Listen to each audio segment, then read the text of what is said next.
Welcome back to the AI Executive Podcast, the show where we go deep with the builders, operators, and innovators shaping the next wave of AI powered business. I'm your host, Albert Ramos. Today, I'm sitting down with someone who's doing what most people talk about, integrating AI deeply into real world operations, not just experimenting without the hype.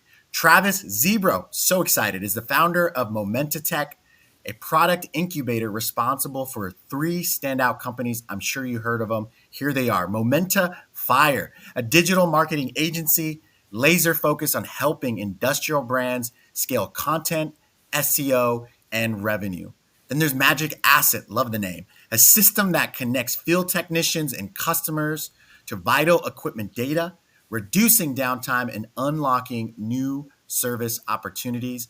And I'm really excited to talk about Convoy Sage, a powerful website visitor ID platform built for high performing agencies designed to bring dark traffic into light. We're going to tap into there quite a bit. Travis brings a rare mix of engineering precision and experience, creative thinking, and executional grit, as you'll learn today. Before launching these ventures, he spent over a decade in technical leadership roles in mid market manufacturing, giving him that experience, that firsthand experience with the complexity and nuance of the industrial sector. But what makes this episode different, I'm excited to chat about, is that Travis and I actually work together and will continue to do so. Over the last quarter, my organization, Stratego, powered by White Glove AI, which actually happens to power this platform in this podcast, the AI Executive, we're so excited. We helped Momenta Fire and team embed GPT infrastructure into their operations. We built personalized AI systems for every key team member, rewired workflows, automated storytelling and SEO tasks, integrated transcribers, some of my favorite, both internally and within the client onboarding, discovery, and follow up experiences, which allowed us to unlock time, save time, offer clarity and scale without compromising, this is important, without compromising the creativity experience amongst the team members that allowed for a great experience for their clients.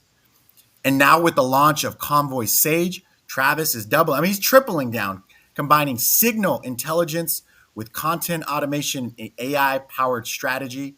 He's not just dabbling in AI, he's doing it and he's scaling not only his own business, but your business. Can't wait to deep dive. So today, we'll break down how he made the leap and what others like you, other leaders like you, can learn from it. So let's jump right in. Travis, thank you so much for joining me, sir. Hey, thanks for having me on, Albert. It's always a pleasure to see you. So good seeing Looking you. I forward to remember this the talk. first time I saw you. I asked you all, what would you all need? And you all took me to this great taco place. We brought over tacos. I think I grabbed the spiciest one, so I was just sweating my first day. What a terrible first impression. I was sweating, but man, those tacos were good, and I know the team was happy. That was a lot of fun. Oh yeah, you hung in there pretty well. So, and for the record, Rudy's Tacos. So Rudy's tacos. We Rudy's got to throw it barbecue. down there. You Maybe can't we're go gonna wrong put it with in the that, comments. Maybe we'll get a picture of some of those tacos because they were massive. Texas right? massive tacos. They were good. Throw an affiliate link on there, right? So We there we go. will.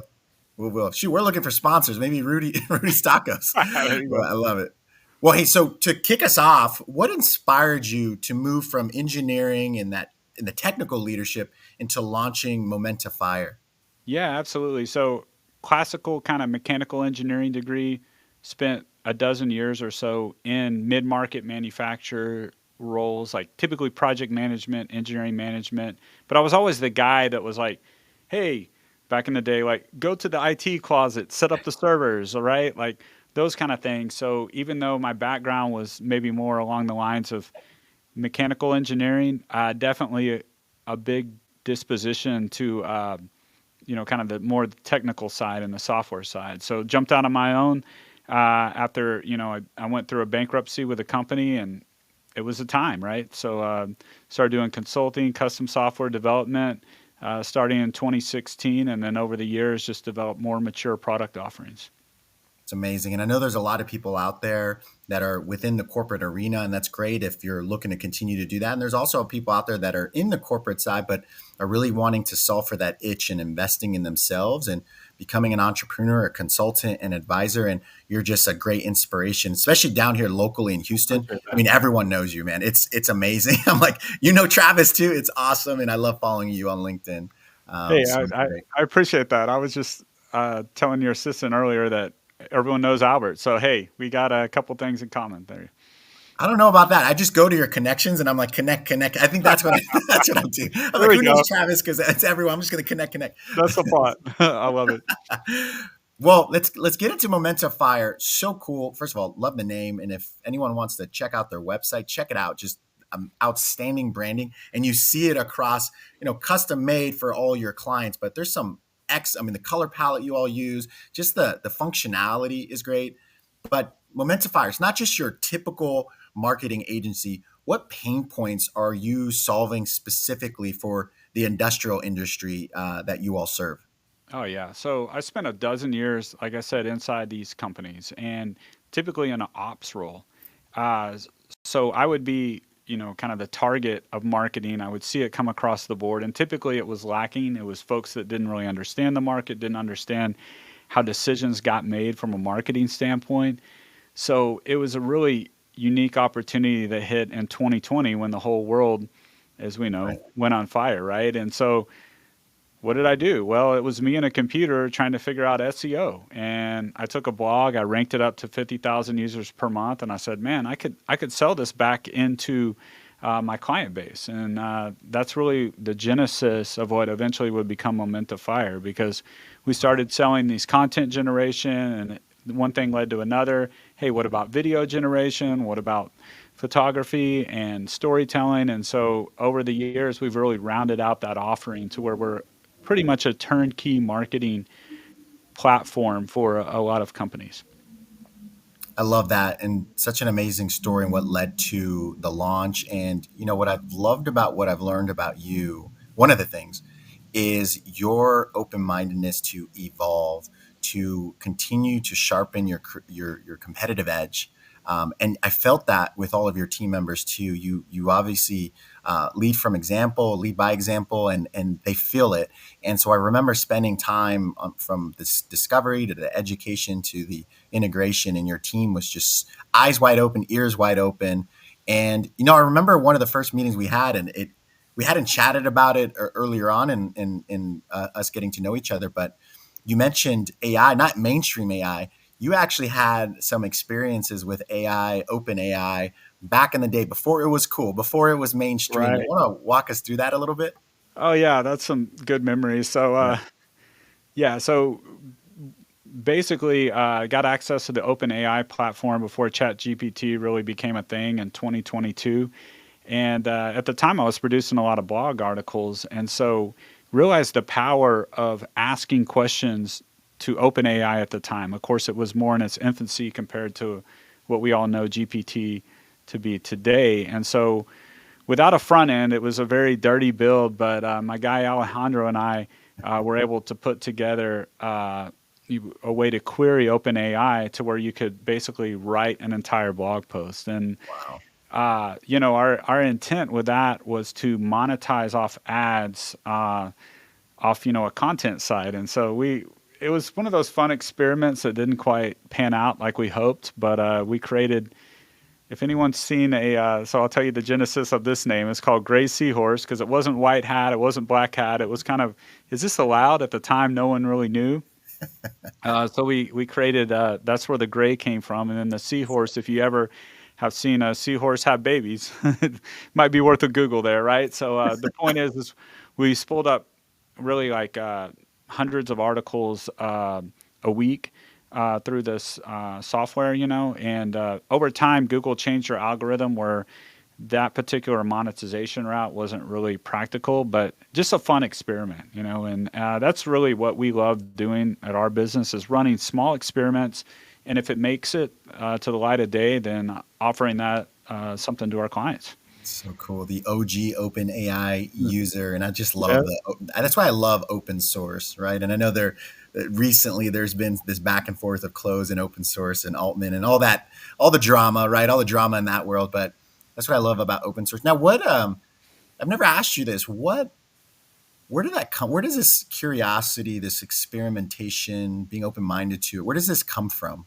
Um, Yeah, I think it's kind of a fault to a certain degree, right? Because you're always iterating on and building new things, and so. But the great thing is over the years I've gotten a lot more aware that like, hey, maybe you're the guy that builds it up to 80%, and then you bring the team on to really put the finishing polishes on. And so mhm. you mentioned my team earlier, and I'd be remiss to not recognize the efforts of, They're first of outstanding. all, we have a small, really highly devoted team here in our Houston office. Julian and Charles and Kim are really kind of our core team, and then we have a few other folks. I want to call out Chris Watson, David Etukuto, and also Shannon Yeah. as well. And so some folks that just are super passionate about their work, and it's really a joy to be able to work with those guys. And so and they take a lot of my Super bright. ideas, and they'll also kind of kick holes in them as well. So you know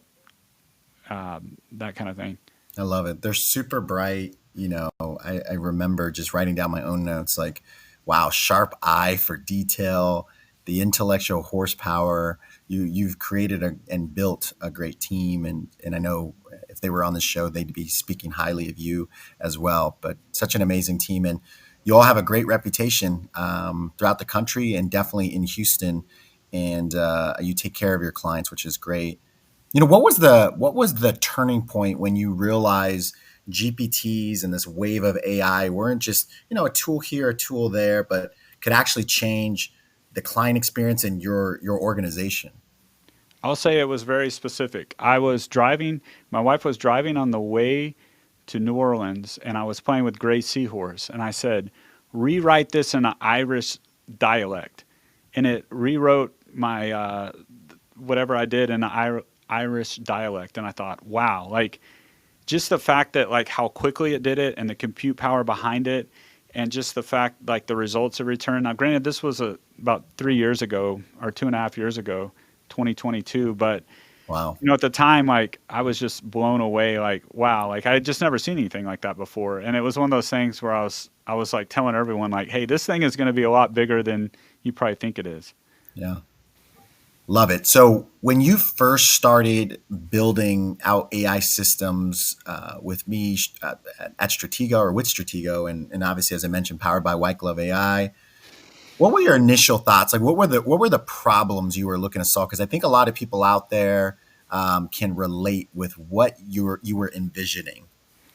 Right. So I think any agency or any service provider you talk to can relate to the old adage of the cobbler's children don't have any shoes, right? And so Mm, that was kind of where we were at is we were so intently focused on serving the client that we didn't have the time to really dig into some of these tools.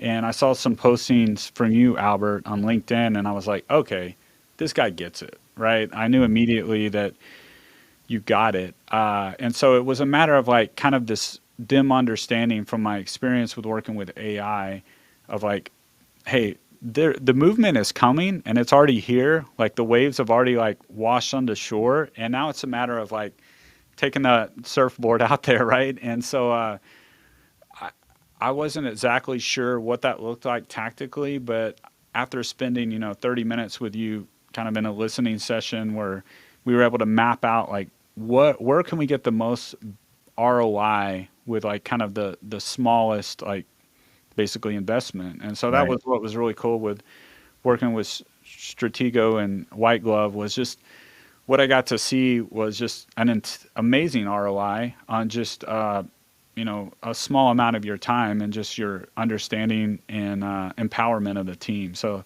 it was pretty awesome experience. That's cool. And I want to tap into the ROI here in a sec. But I'd love to continue to chat about just pain points and the AI infrastructure that you were envisioning here too. You made me think about something as you were chatting through just kind of those original discovery sessions, right? But what was it from the client experience and even from some of the creative process with your team members that you felt like, what, we can enhance this?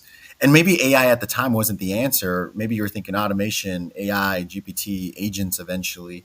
And then how do you compare that? Because there's a lot of marketing teams out there, marketing leaders out there that some of them are, we're not going down the AI route. We're going to do this the way we've done it. It's been working. Or we don't want to, I hear this, we don't want to water down what we do and lose the creativity process and that human connection. This is marketing. It's all about emotional and human connection.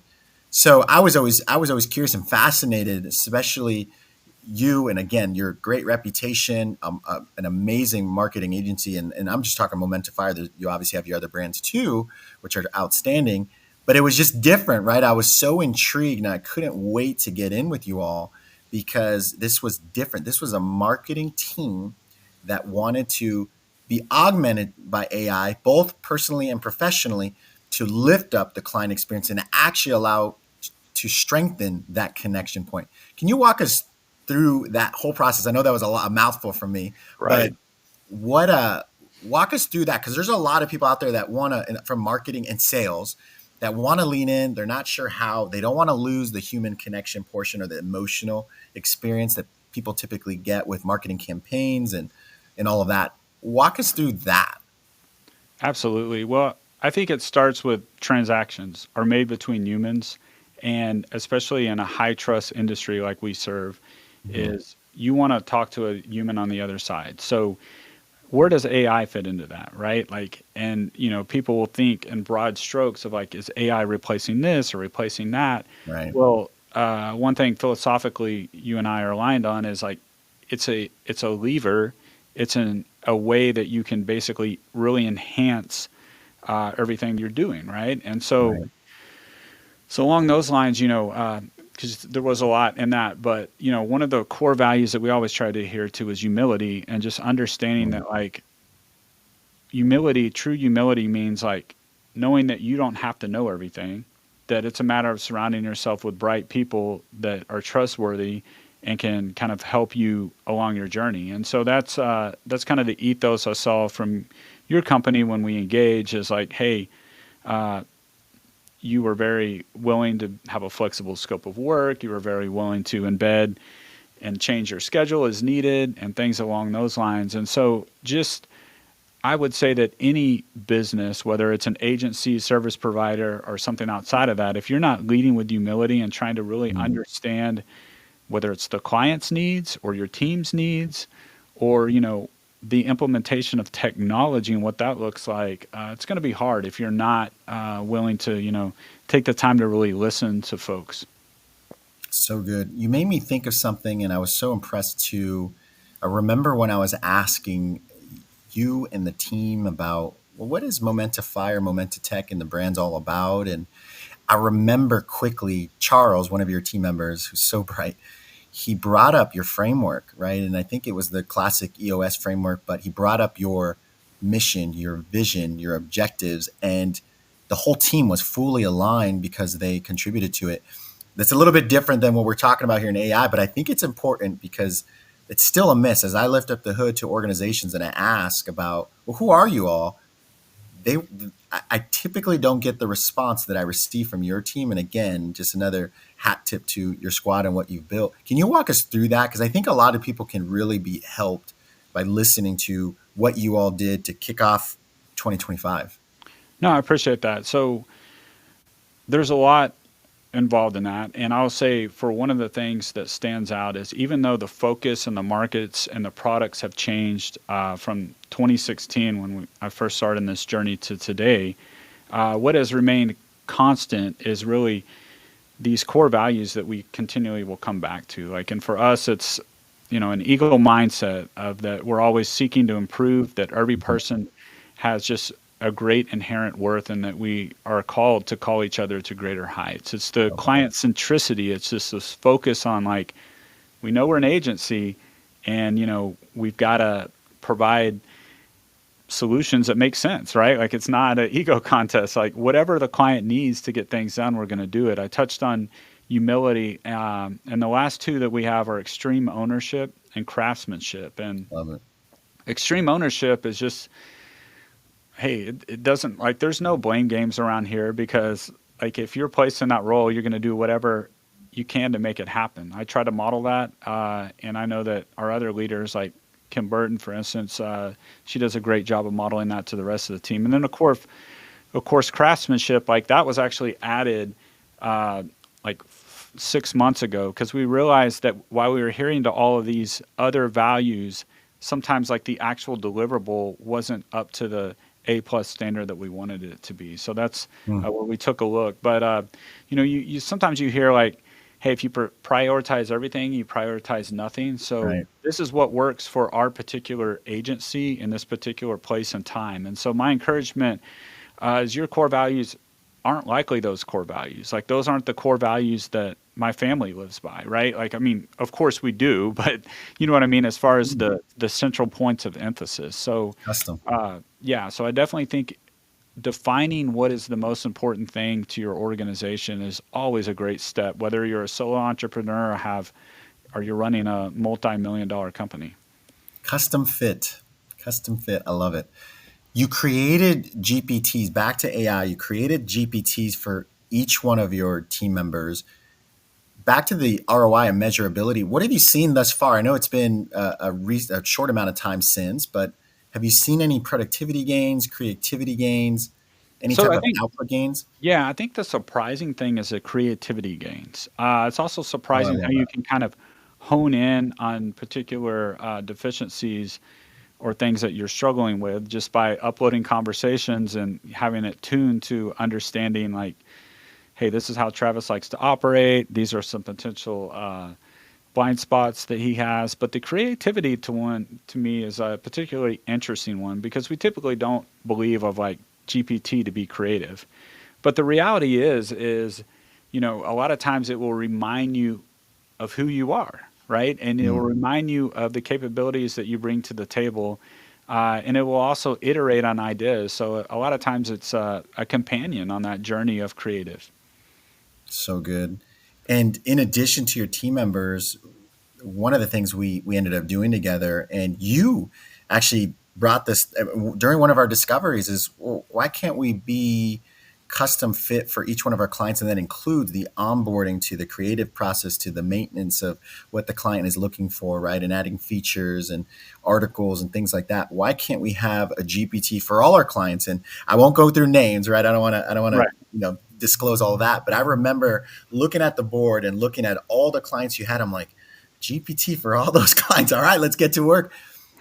It was awesome. Just one, I was learning throughout the whole process too about just the amazing work that you all do and seeing the before and afters and listening to some conversations. And what has that done to the client experience? Because I hear you on the creativity and the productivity gains, but what about the client satisfaction, client experience? Yeah, absolutely. So I'm a quite technical person.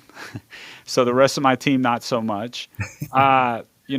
And that's what we've chose to prioritize, right? Like we chose to prioritize EQ and hard work and IQ maybe over uh, technical aptitude. And so I would say that's one of the biggest gaps that it closes is once we define those offerings, once we have a lot of meat and kind of understanding of like what exactly these clients are doing, we can retrieve information in a way that simply is not possible from a Google search, right? Because Right. a lot of times, when you feed it transcripts of the owner or the president talking about the different offerings and the shortcomings and the capabilities of the business, and all that becomes part of the GPT ecosystem. There's a tremendous amount of value that can be pulled from that.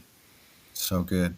You mentioned LinkedIn. I follow you in all your posts, and I love sometimes you throw out some demos on there. I'm like, oh, I love seeing you down there and doing the Loom videos and or whatever else you use. I think it's Loom because I noticed I recognize Yeah, I do. the circle there with you on it, and you posted something. I'm like, oh, this is cool.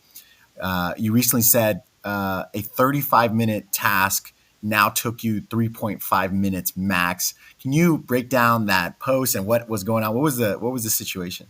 Oh yeah. So I just was thinking about like the compiling a slide deck, right? So typically, where would we start? I would open up my laptop. I'd start making a slide deck. I make it real rough. Then I'd kick it over to one of my team members, and then they would gloss it up a little bit, and then I would take a final look at it, review it, so on, right? And so from that, it was just a matter of like opening up my transcriber on the way to work and just talking to it.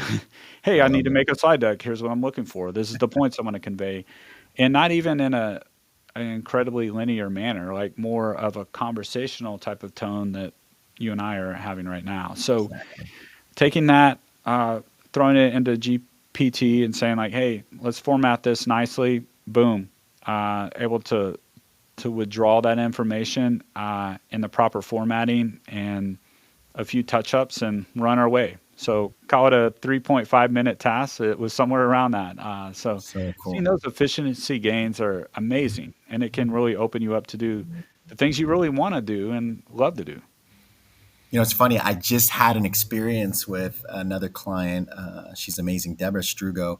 And so we were just looking to gain insights on some of the content she's put out there, or people have had her on podcasts and say, hey, can we extract some of the key points from these videos? And I'm talking, these are hour, 2 hour videos. I'm like, okay, I'm gonna be watching some good Right. content here. It's lengthy.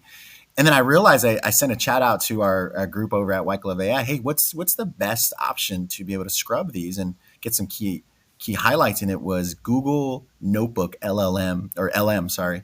And it was amazing. I mean, within seconds, I don't know how it does it, but within seconds, it's watching this hour-and-a-half video and lined it all up for me.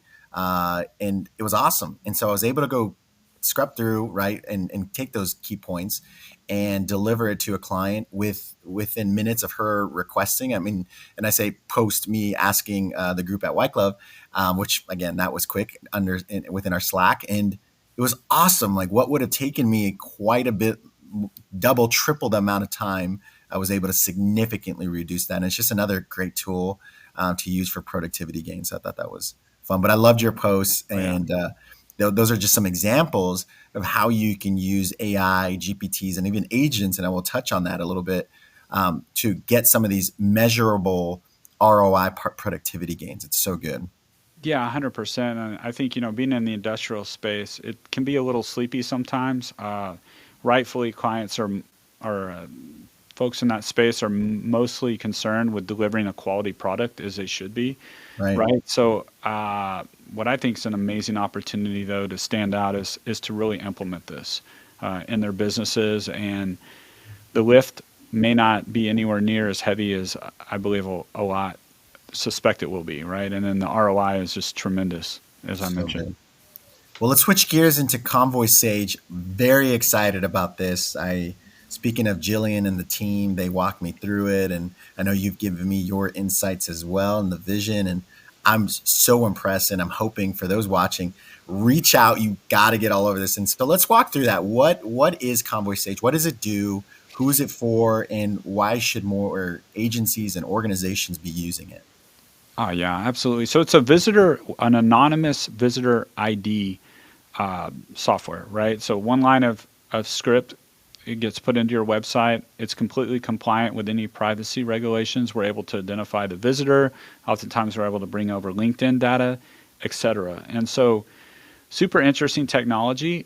This technology, several of our viewers from the B2C space will see where this has been pretty common in some of the B2C type applications. What's different about Convoy is very much geared to the B2B. Mm. The fact that nobody is going to go out and order a compressor mounted skid tomorrow because they saw it online and it looked cool. These are multi-million dollar transactions that take Right. place over months and usually years. And so to make basically good business decisions in this space and to really attract customers, you've got to build relationships, and it's a long time happening. And so Convoy is particularly geared at that, right? The B2B long sales cycle, as far as getting folks in the funnel, develop relationships. And so it's pretty exciting to watch it take off. Sometimes when you introduce a new product, it can be pretty sluggish, but we debuted the product in July. of 2024, and already have over 20 folks using the platform. So really exciting.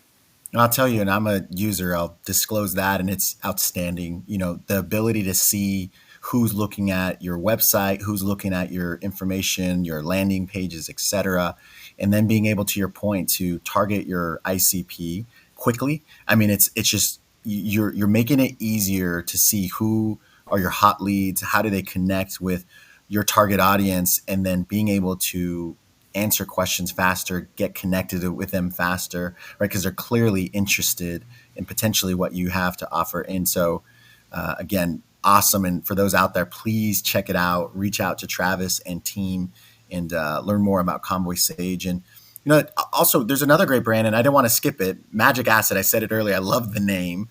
And it's gaining a lot of traction. Again, I know we're local here in Houston. You're everywhere, but in Houston, I hear a lot about this.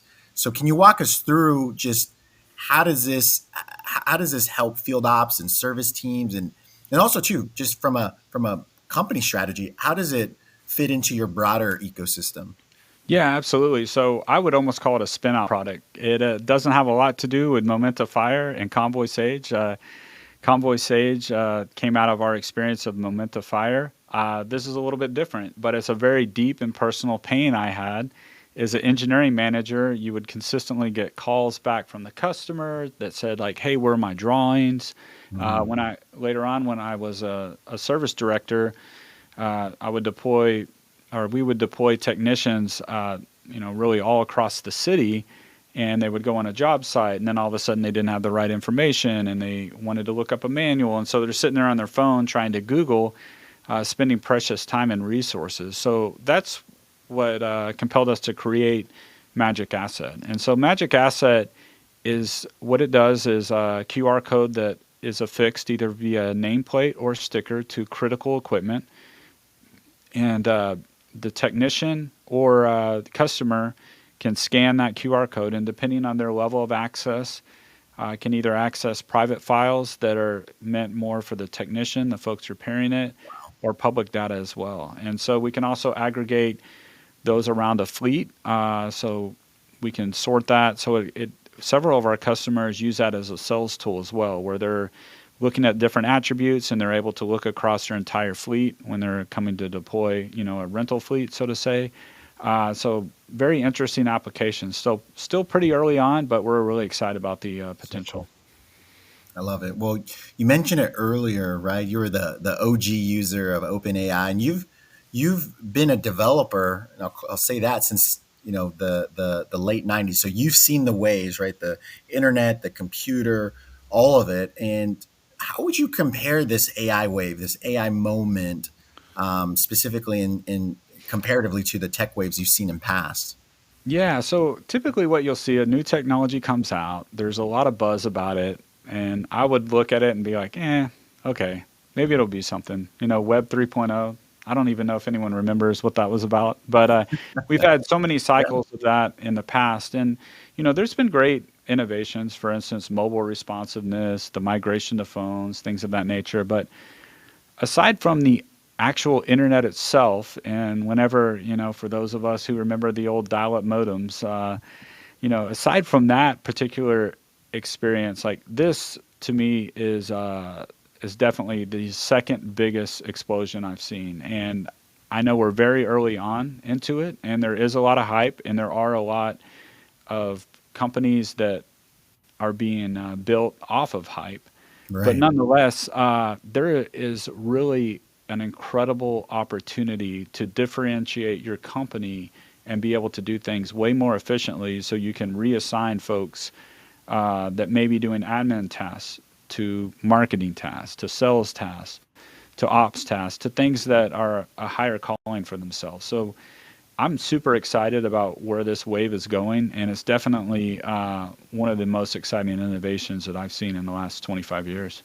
Yeah, it's been a lot of fun, and you're right. There is a lot of hype. We do a morning buzz show where we say, let's just get rid of the hype. Let's get right to it. What's good? What's not? I What's like it. what's trash? Yeah, we got to call it out, right? And to your point, there's a lot of great organizations. One existing where they had to unravel their tech stack and become an AI company, which is great. Some that I would say maybe even a little easier when you start from scratch and you don't have to do all the unraveling. And then there's some that are saying AI, but it's truly automation, or maybe not, neither, right? So you just got to offer discernment, right? Do your research, right? And like Travis does, connect, right? Ask the right questions, connect Right. with people, so you can really find out what's going on. And as you learn more about Momenta Fire and Convoy Sage and Magic Asset, you'll find it's the real deal. Yeah. And clearly led by you, sir, just with your experimentation, as we were talking about earlier, iterations. That's so good. Well, switching gears, we have Samantha, our producer for the podcast in the back. She's going to college for marketing and AI. And so there's a lot of that that's happening. And so what's your advice for those up and comers like Samantha and others that are wanting to get in the marketing space, but there is some fear out there around, is this marketing role going to even exist in the future with some of this agentic workflow, AI, GPT? What's your advice to them? Yeah, I love the creative side. I think that I can't say I'm a very creative marketeer. I get to hang out with some, which is great, right? Like I love building things. But back to the marketing space, you know, I I believe there's always going to be a place for people that have that creative energy that truly are unique.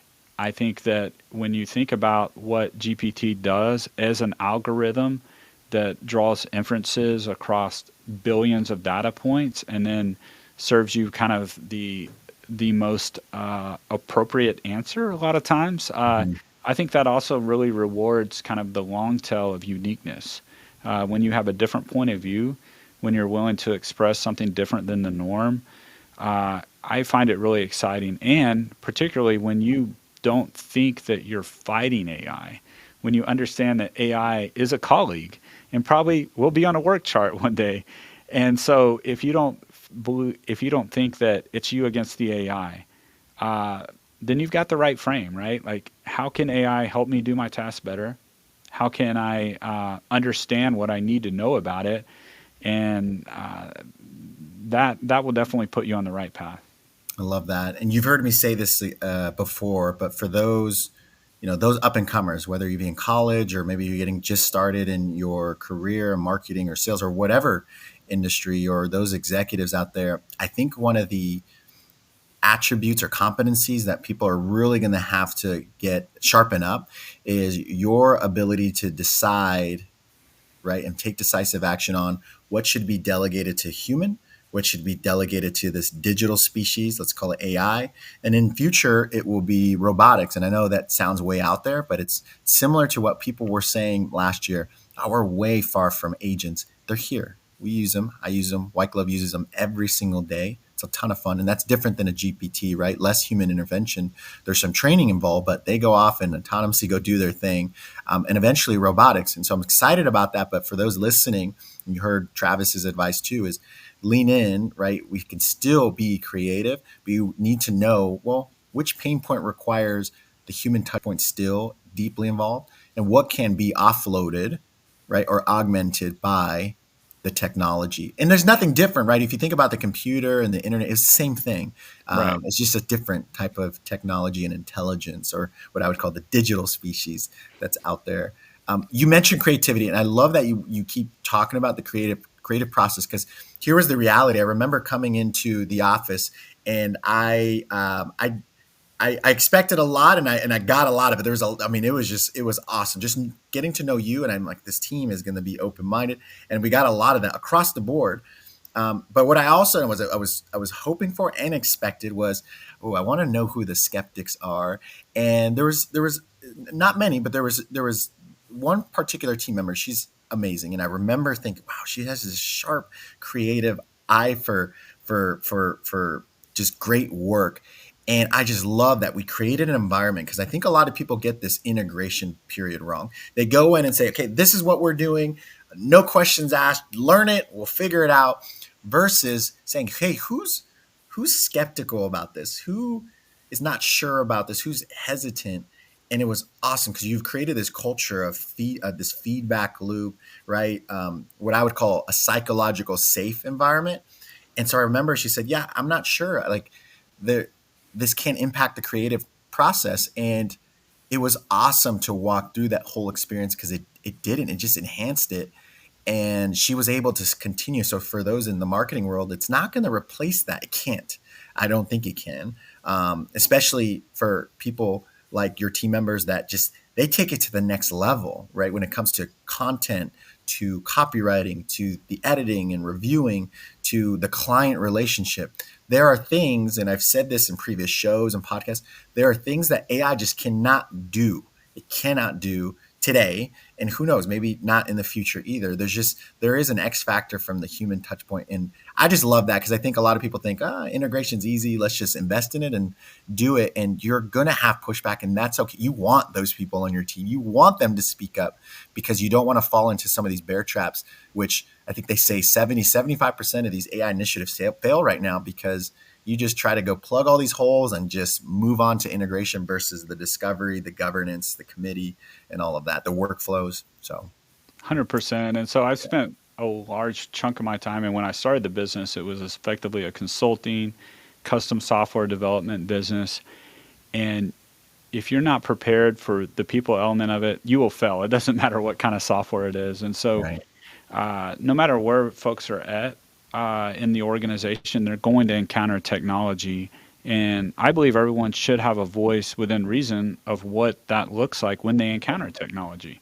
I mean, you think about, for instance, the guy who's running the machine shop, and he has to clock in and out, and he has to have a really laborious way of, entering labor or, pulling his parts from inventory.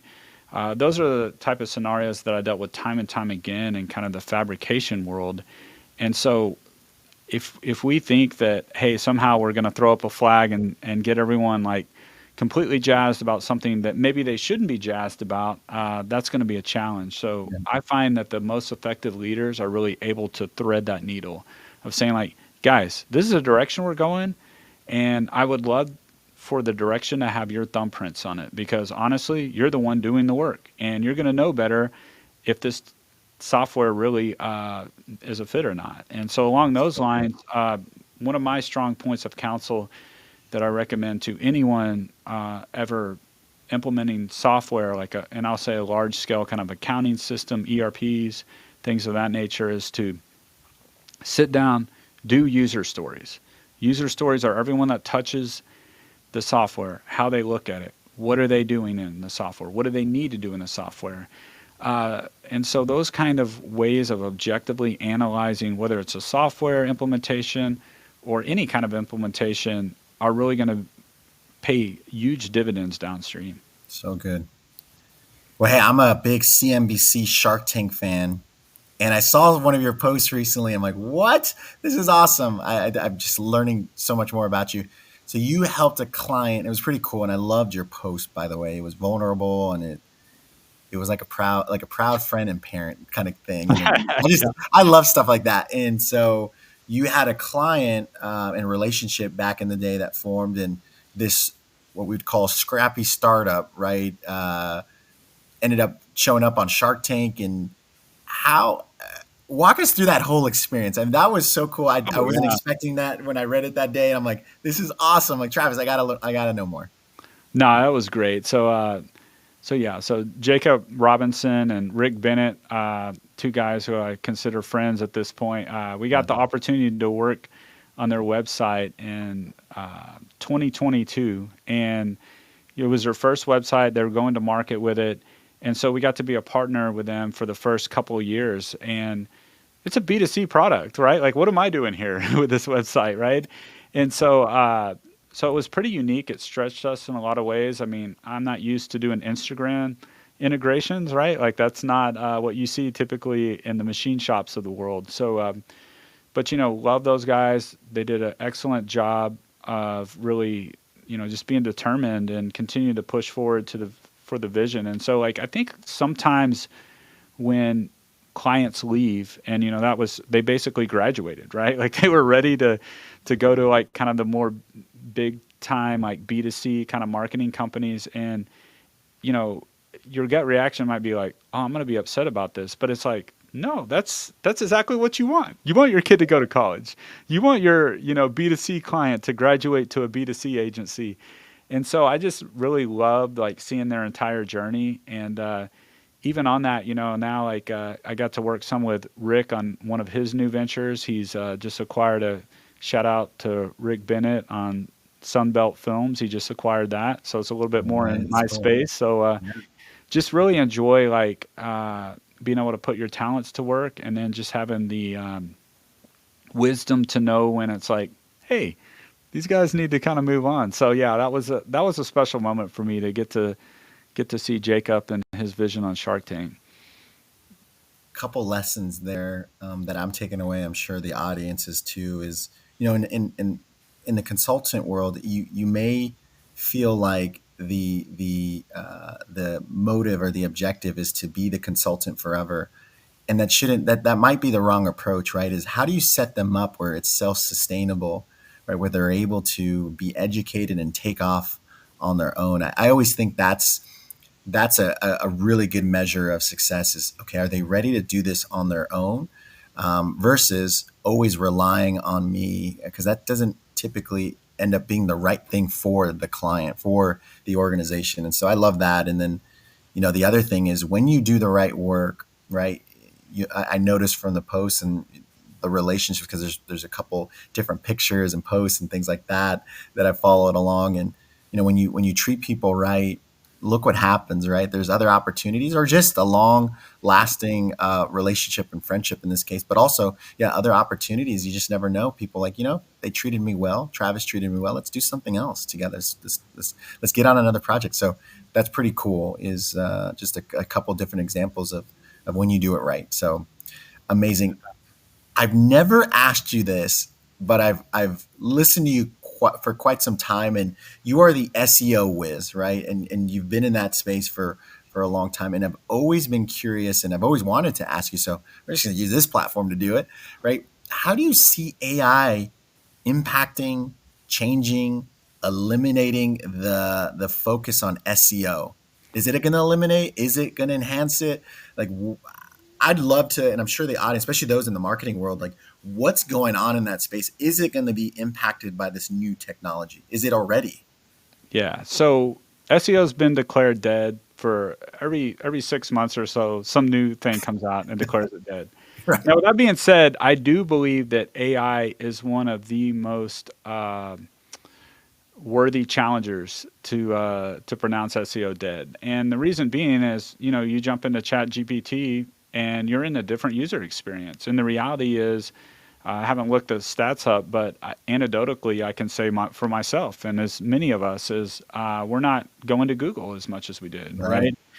right? So the user experience has changed, and I will also say the serving of AI snippets on the platform, we've seen a reduction of traffic. So with that being said, the fundamentals of what it takes to structure articles from an SEO perspective and the reason that you do that, it applies the same way in AI, right? Because AI, of course, is using all the content to really inform its answers as well, and so all of the same principles still apply um, in that context. So is it dead? Absolutely not. Is it actually?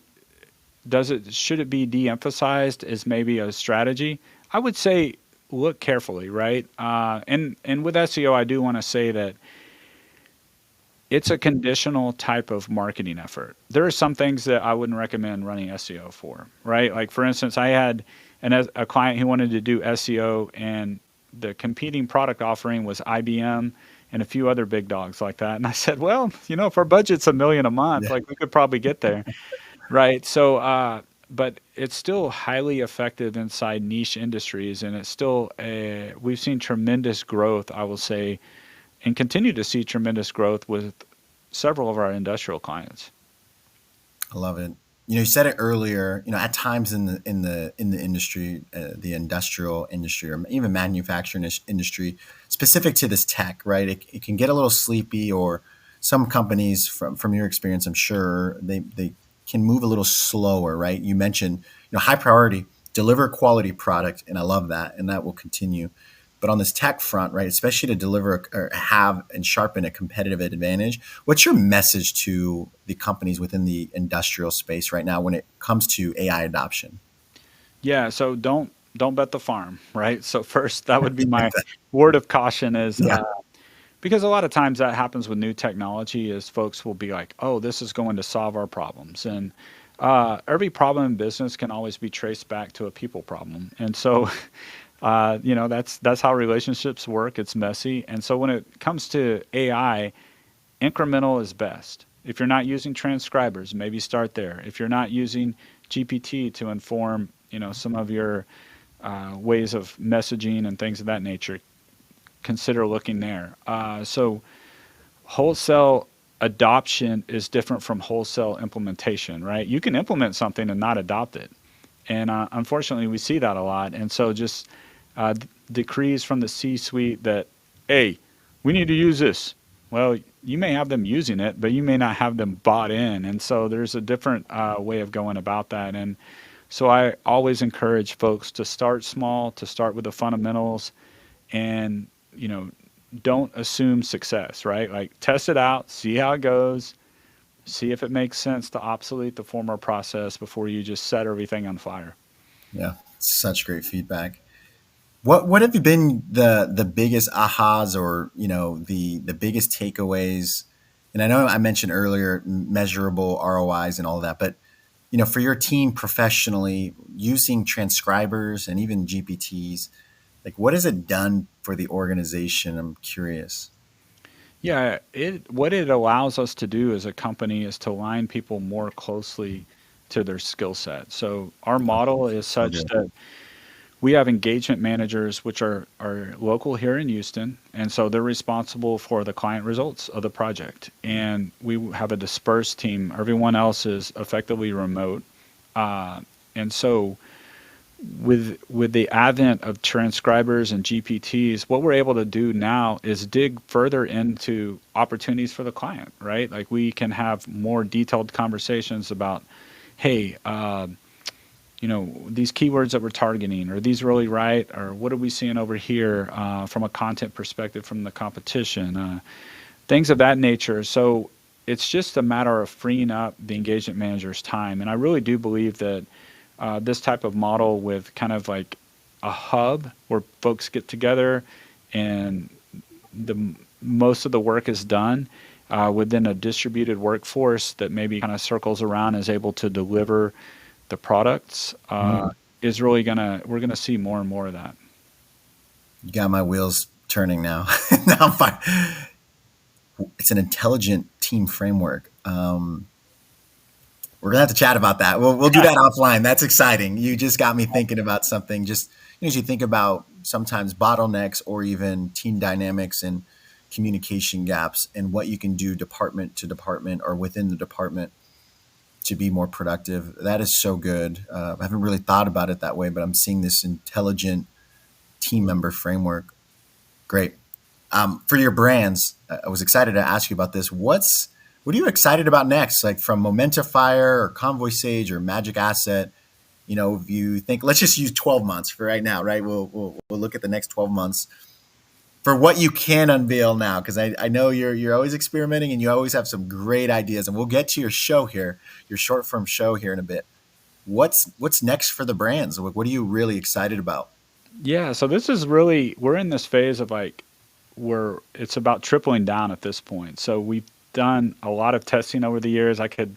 We talked about Gray Seahorse. I could name probably about half a dozen projects that didn't make it off the starting line. And so what's nice with the products that remain, is we've seen market validation. They're in various stages. Momenta Fire is the most mature of the bunch, but just really finding the right partners and really the right customers that can really wrap their arms around this technology and just see a great ROI from it. So I'm really excited about that because I just love seeing folks adopt technology in a way that's useful and helpful and produces better ROI. So super excited to see what the next year holds as it pertains to that.